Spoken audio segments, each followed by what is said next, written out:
नमस्कार। जनता जानना चाहती है कार्यक्रम में आपका स्वागत है। मैं आपके साथ मुरली मनोहर और आज हम चर्चा करेंगे किसानों की समस्याओं को लेकर। भारत सरकार ने किसान सम्मान निधि देना शुरू किया था। 2000 रुपया प्रत्येक किसान को मिलता था। किसान उस 2000 रुपए से अपने खेती बाड़ी में उपयोग करता था।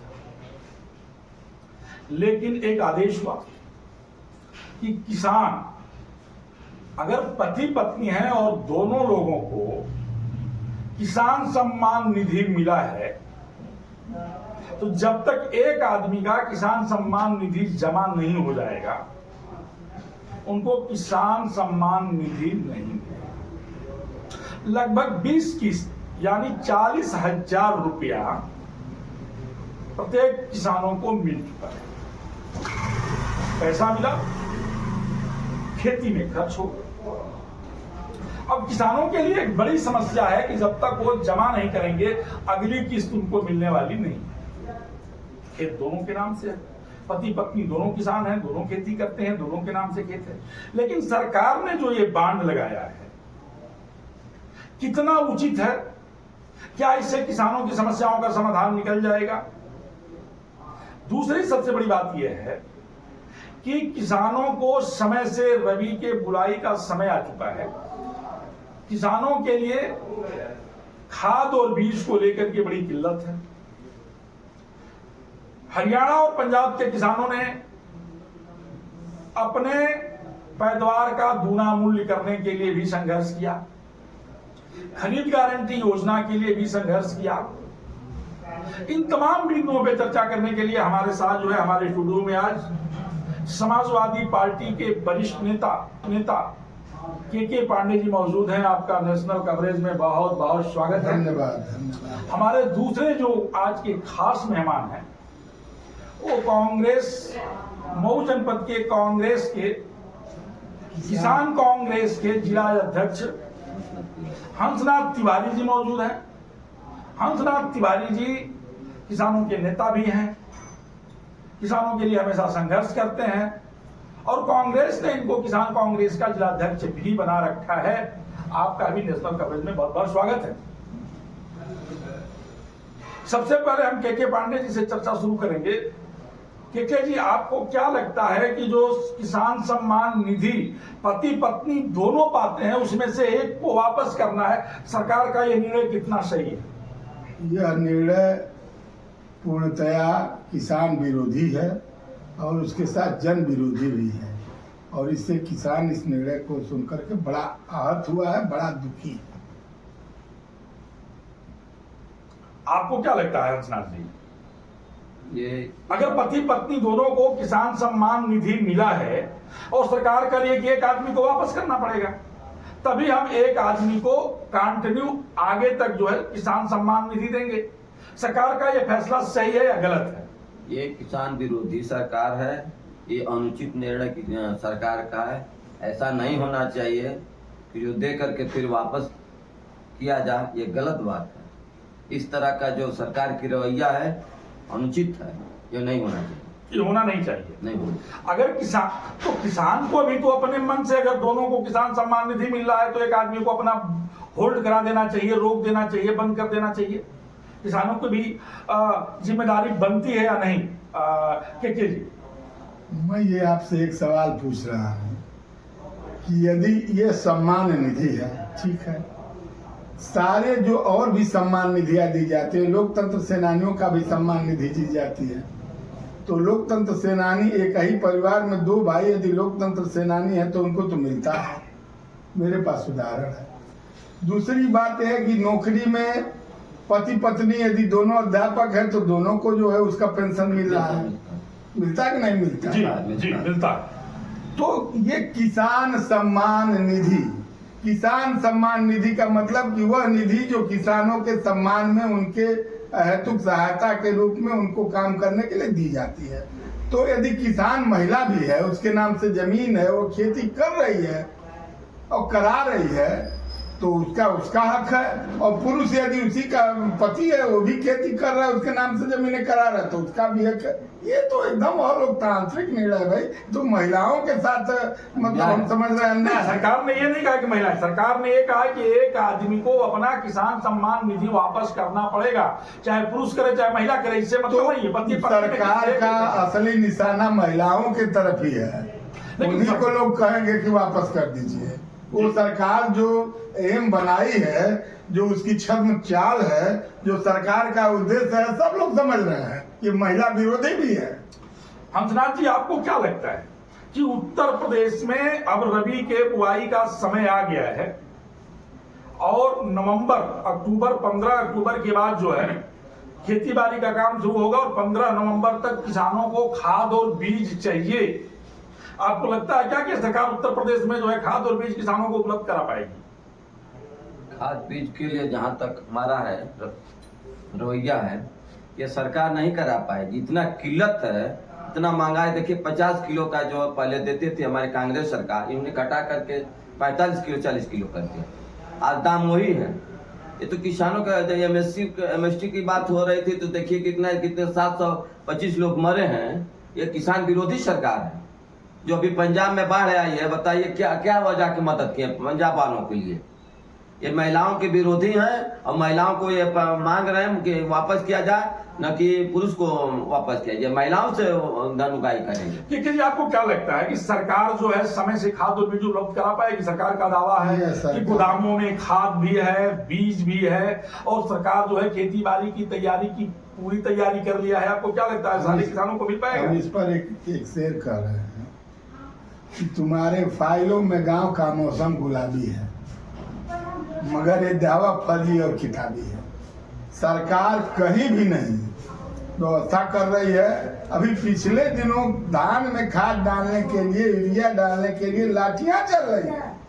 किसान गोदामों पे पीटे जा रहे हैं, लाइन लगाई जा रही है, ब्लैक मार्केटिंग हो रही है। और रबी की फसल की बुआई में तो भयंकर किल्लत होने वाली, क्योंकि सरकार किसानों से लेना देना नहीं है। रही बात किसान के मूल्य निर्धारण की, मैं आपसे सवाल पूछना चाहता हूं कि यदि टाटा बाल्टी बनाता है तो उसकी कीमत वह निर्धारित करता है कि नहीं? जी। चप्पल बनाता है, जूता बनाता है तो उसकी कीमत वो निर्धारित करता है।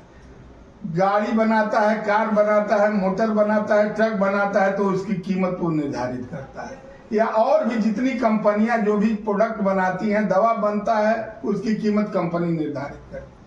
लेकिन किसान यदि अनाज पैदा करता है और उसकी लागत लगती है, उसकी मजदूरी जोड़ी जाती है, तो क्यों वह इसको अधिकार नहीं है कि वो अपनी लागत और सरकार कौन होती है रेट तय करने आपको वाली? रेट तय की नहीं, सरकार कौन है? सरकार रेट पे खरीदती है। सरकार नहीं, सरकार जो है, सरकार कोई ये सरकार को उसको देखना चाहिए कि ये रेट इस साल कितने में पड़ रहा है, उसका अन्न कितने में पड़ रहा है। 1 कुंटल अनाज में 1 बीघा बोने में 10,000 रुपए का खर्चा है और उसके घर वाले भी 5 किसानों के उसमें लगे रहते हैं, किसान स्वयं लगा रहता है। तो ये फिक्स सरकार रेट कैसे फिक्स सरकार करे? तो किसान बताएगा। हंसनाथ तिवारी जी, आपको क्या लगता है कि सरकार से जो किसान मांग कर रहे हैं कि हमारा जो है दाम दूना कर दिया जाए और खरीद गारंटी योजना की जाए, अगर हम पैदावार पैदा करते हैं तो सरकार जो है हमारे फसलों को खरीदे, इसकी गारंटी ले। और इसके लिए किसान, पंजाब और हरियाणा के किसानों ने बड़ा आंदोलन भी दिल्ली में किया, सड़कों पे रहे, संसद को घेरा। लेकिन जब विधानसभा का चुनाव आता है तो दोनों जगह जो है आप लोग चुनाव हार जाते हैं। उनके किसान नेता जो है अपनी जमानत जब्त कर पाते हैं। तो क्या माना जाए कि किसानों की लड़ाई जो किसान लड़ रहे थे, उनके नेताओं की जमानत तक जब्त हो जाती है हरियाणा में। जमानत अभी तो आपने देखा है, राहुल गांधी ने जो उठाया है, वोट चोर गद्दी छोड़ का नारा दिया, जो वोट से चोरी करके अपनी सरकार हर जगह बनाते हैं, 1-2 जगह दे देते हैं सैंपल के लिए। देखिए, हम उस पर कभी बहस कर लेंगे, वोट चोर गद्दी छोड़ पे हम कभी बहस कर लेंगे। लेकिन जिस तरह से हरियाणा और पंजाब के किसानों का जमानत जब्त हो गया, ये चुनाव हार गए बुरी तरह से, तो वोट चोरी किया है तो जमानत जब्त नहीं होगा भाई साहब। जमानत तो जब्त होगा। एक जैसे पांडे जी ने कहा, एक सर कहा है, बर्तन खनकते हैं वही जो फूटे होते हैं। मैं भी एक सर कह रहा हूँ, बर्तन खनकते हैं जो फूटे होते हैं, और कसम जो खाते हैं वो झूठे होते थे। सरकार झूठे कसम खाती है, ये वादा झूठा करती है। नहीं, ठीक है, कोई बात नहीं, ठीक है। पांडे जी, मैं के पांडे जी से जानना चाहता हूँ। मत किसी को बोलिए। ठीक है, हम लौटेंगे। आप अपना बात हम हंसराज जी हम आपके पास लौटेंगे, हंसराज जी हम आपके पास लौटेंगे।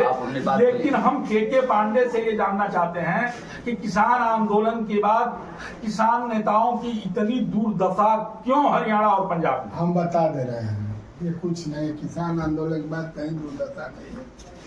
आप भूखे आदमी को राष्ट्रभक्ति कितने देर तक पढ़ा सकते हैं? कोई यदि भूखा पेट है तो कहीं न कहीं राष्ट्रभक्ति बहुत दिन तक नहीं रुकती है।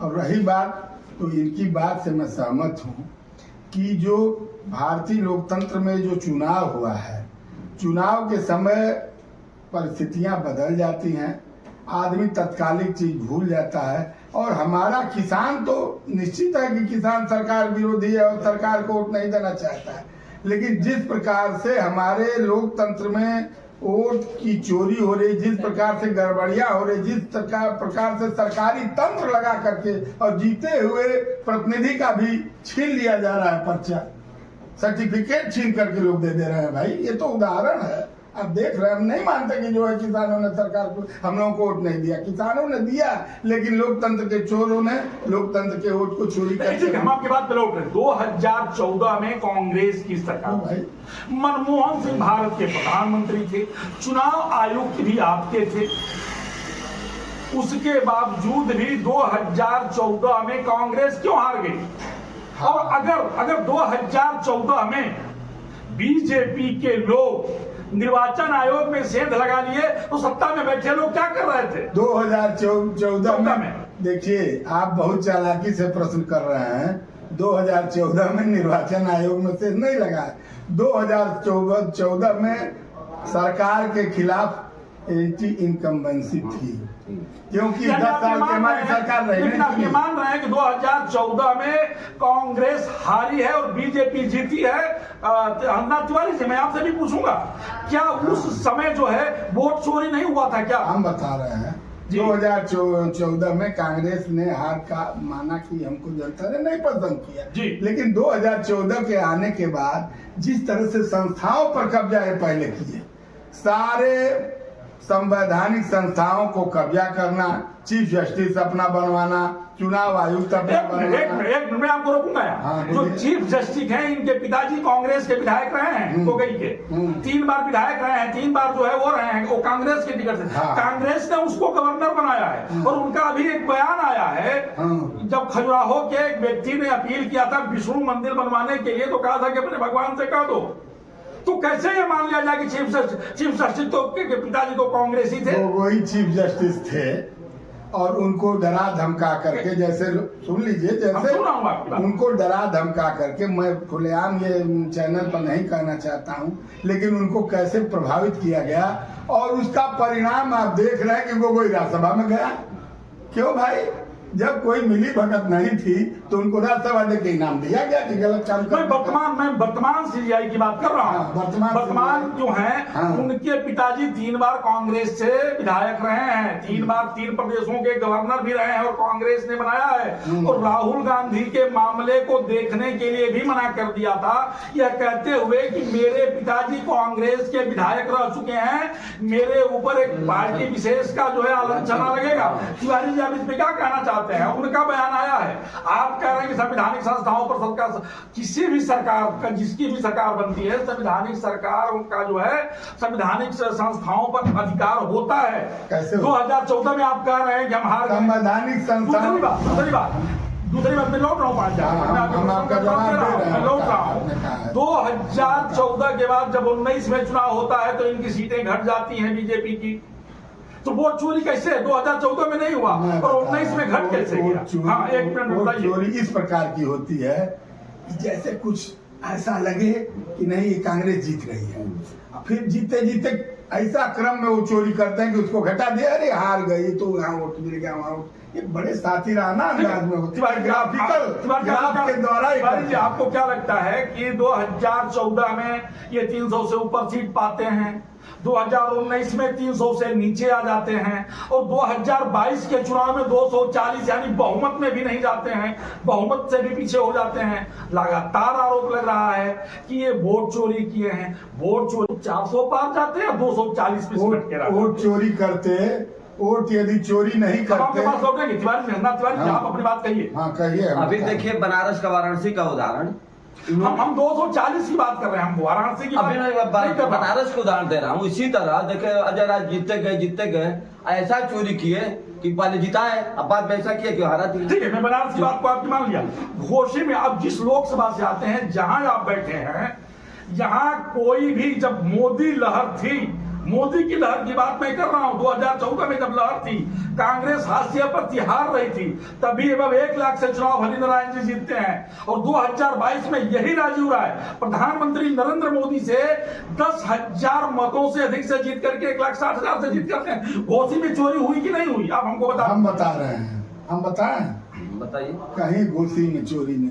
जब जनता, जहां आप जीतेंगे चोरी नहीं हुई, और जहां आप हारेंगे वहां चोरी हुई। मैं आपको जवाब दे रहा हूँ। जब सरकार के प्रति भाई जनता। जनता, पूरा देश की जनता मोदी के खिलाफ थी, और उसको वो चोरी करके कुछ रोके हैं, नहीं तो उस तरह से तो इनका पता नहीं चल पाता। ये तो 100 से भी नीचे आ जाते हैं। वो तो चोरी करके ही दो तो रोक चालीस- पाए। जहां जीतेंगे वहां चोरी हुई, जहां जीतेंगे वहां जनता ने रोक दिया, और जहां हार गए वहां दूसरी बात मैं आपसे जानना चाहता हाँ, हूं बोलिए। कि जब जनता ने वोट चोरी की बात किया, कि वोट चोरी किया गया, तो विद्रोह क्यों नहीं? अच्छा, हम जनता ने विद्रोह क्यों नहीं जनता किया? ने किया है विद्रोह, हम बता कहाँ किया है बताइए। हम बता रहे हैं। आप ये हम एक चीज का जवाब दीजिए, सीधी सीधी बात मैं कर रहा हूँ। आप इलेक्शन कमिश्नर ऑफ इंडिया हैं, election commissioner, chief election commissioner of India से हम सवाल कर रहे हैं कि भैया ये है, हम चाहते हैं कि आप एक फ्रेश वोटर लिस्ट बना दीजिए और ये मामला है, इसकी जांच करा लीजिए। तो वह जवाब देता, वह जवाब दे नहीं रहा है, वो बैठा हुआ है, बेईमान आदमी है, और उसका जवाब भाजपा के लोग क्यों दे रहे हैं? मैं मान रहा हूँ भाजपा के लोग दे रहे हैं, बहुत क्यों दे रहे हैं? भाजपा के लोग दे रहे हैं, बहुत गलत हम कर रहे आपसे हैं। बात कर रहे हैं, हम कलेक्टर से बात करेंगे तो मुन्ना दुबे क्यों आ जाएंगे? ठीक है, ठीक है, ठीक है। बीजेपी के लोग जवाब दे रहे हैं, बहुत गलत कर रहे हैं। हाँ। इलेक्शन कमीशन जवाब नहीं दे रहा है, उससे भी बहुत गलत हो रहा है। तो कांग्रेस और विपक्ष सुप्रीम कोर्ट कब जाएगी?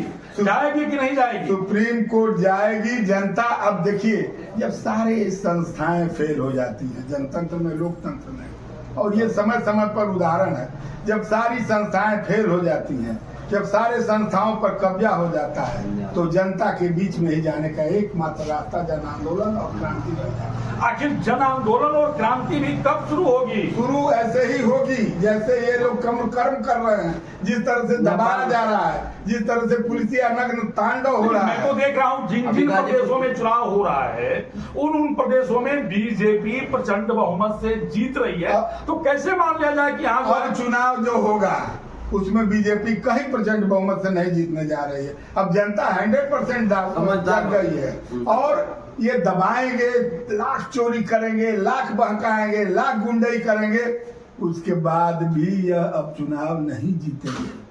बस 30 सेकंड का समय आप लोगों के पास रह गया। मैं हंसनाथ तिवारी जी से पूछना चाहता हूं, पुनः मैं लौट करके आ रहा हूं किसानों के मुद्दे पर, कि किसानों की समस्याओं के समाधान के लिए विपक्ष के पास क्या कार्य योजना है?